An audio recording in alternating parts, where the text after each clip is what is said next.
मर्ज आला जहान तशय्यो आयतुल्लाह अल उज़्मा सैयद सादिक हुसैनी शिराज़ी दामदिल्लहु की गिरां क़द्र तसनीफ़ात में से एक किताब इस्तिशहाद रसूलुल अकरम सल्लल्लाहु अलैहि व आलिहि है। इस किताब में न सिर्फ रसूलुल्लाह सल्लल्लाहु अलैहि व आलिहि की शहादत पर रोशनी डाली गई है, बल्कि इस जानिब भी तवज्जो दिलाई गई है कि किस तरह उम्मत के बाद अफराद ने हुकूमत पर कब्जा करके हकीकी इस्लाम की सूरत को मस्क करने की कोशिश की।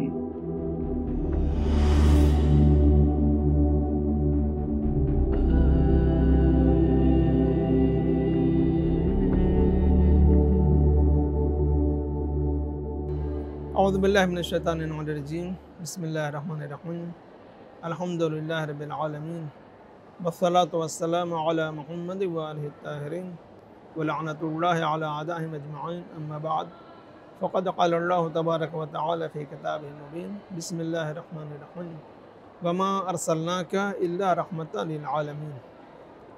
इस गुफ्तगू का उन्वान है नबी रहमत। आग़ाया सादिक शिराज़ी दामदिल्लहु अली ने एक उन्वान दिया है कि पैगम्बर इस्लाम नबी रहमत है, और कुरान मजीद में वाज़ेह आयत मौजूद है। परवरदिगार आलम ने ऐलान किया कि हबीब ए मेरे मोहम्मद, हमने आपको नहीं भेजा मगर ये कि आलमीन के लिए रहमत बनाकर। यानी पैगम्बर इस्लाम तन्हा इस आलम के लिए रहमत नहीं है। बहुत सारे हदीस हैं जो कहते हैं कि सिर्फ ये एक आलम नहीं बल्कि बहुत सारे आलम हैं। यूँ तो परवरदिगार आलम का करम है हम लोगों पर जो इस आलम में रहते हैं, तो उनको हमारे लिए नबी बनाकर भेजा है। आप ख़ातमुल अंबिया है, रहमतुल लिल आलमीन हैं, आलमीन के लिए रहमत हैं। परवरदिगार आलम ने इनको हमारे लिए रहमत बनाकर भेजा और इस आलमीन के रहमत को मखसूस कर दिया है हम आखिरी ज़माने वालों के लिए, वो भी हमारे इस आलम के लिए जिसमें हम रहते हैं। तो ये परवरदिगार आलम का करम है कि पैगम्बर इस्लाम और मोहम्मद मुस्तफ़ा सल्लल्लाहु अलैहि वसल्लम की जैसी नेमत हमें अता की है, जो हमें जन्नत की तरफ रहनुमाई करने वाले हैं, और साथ ही में आपके फ़र्जंदों की शक्ल में 12 आइम्मा ताहरीन अलैहिमुस्सलाम को परवरदिगार आलम ने हमारी हिदायत के लिए मुअय्यन किया है। पैगम्बर इस्लाम इतने रहीम व करीम थे कि अपने दुश्मनों को भी आप माफ़ कर दिया करते थे, बल्कि आपके अंदर तो बुग़्ज़ और इनाद नाम की कोई चीज़ ही नहीं थी। दुश्मनों के लिए भी आप बेहतरी और अच्छाई की बात किया करते थे। पैगम्बर इस्लाम एक दरख्त के नीचे लेटे हुए थे और आपकी आँख लगी।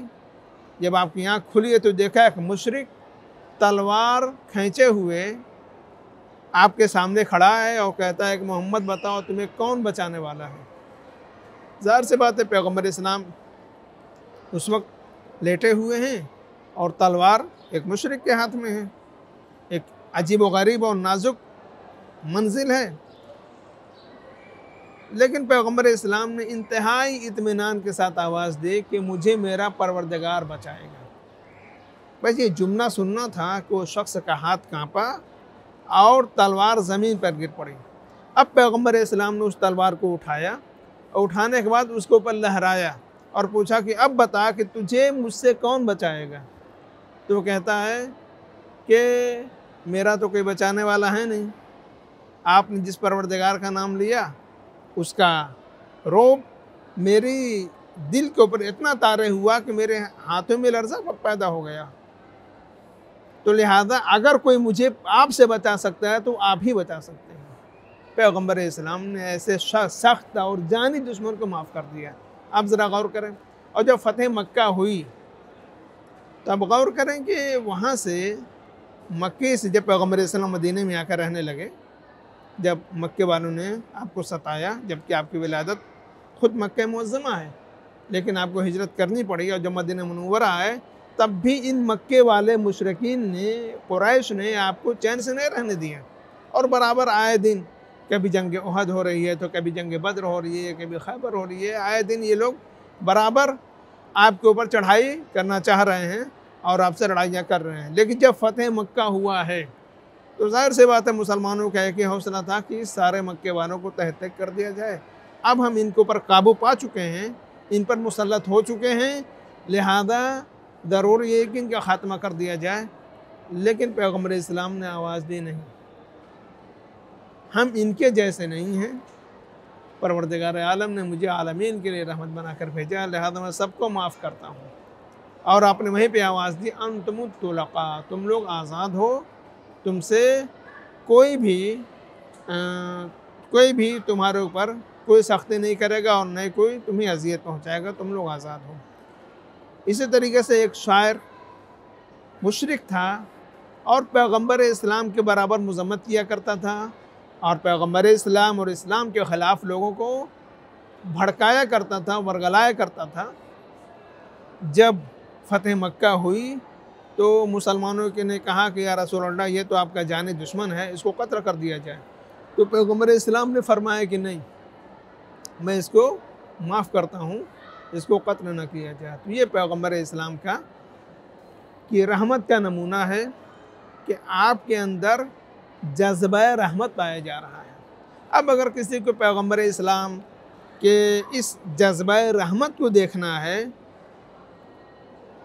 और आपके हकीकी जानशीन को समझना है तो अइम्मा ताहरीन अलैहिमुस्सलाम की ज़िंदगी में बहुत सारे ऐसे वाक़यात पाए जा रहे हैं कि जिससे ये साबित हो और ज़ाहिर हो रहा है कि वाक़ई पैगम्बर इस्लाम के जैसा और उनकी सीरत का मुकम्मल नमूना कौन है।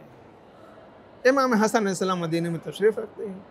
शाम से एक शख्स आया और आपको गालियाँ देना शुरू कर दिया, आपको बुरा भला कहना शुरू कर दिया।